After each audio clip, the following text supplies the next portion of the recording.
So hello to the Virgo individuals. Have a sparkling, scintillating 2023.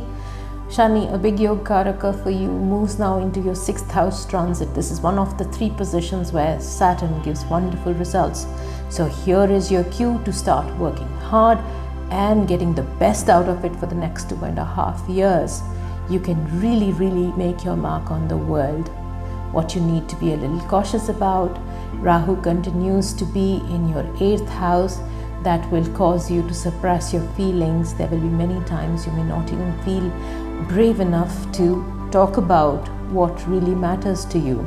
I would really encourage you to get back in touch with friends, go out a little more, be your social self back again, and get your verve going. Jupiter, on the other hand, is going to move into your 8th house in the month of April 2023. So a little bit of caution there, because you may feel that suddenly, I was working very hard and things were going amazing, but I've hit a roadblock. It's a matter of time. Don't be disheartened by it. This is a great time to sharpen your spiritual acumen. You may start your mantras, your remedies, your spiritual journey, whichever way you identify with it, and it can add a really wonderful dimension to your personality.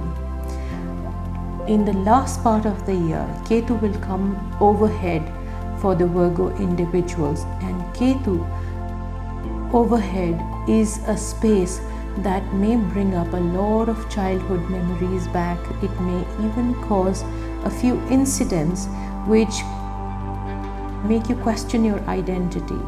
I would very strongly recommend for the Virgo individuals, if Mercury is a benefic for you, please do be wearing a good emerald, because Ketu is a higher octave of Mercury and you can get the best out of it by doing this particular remedy.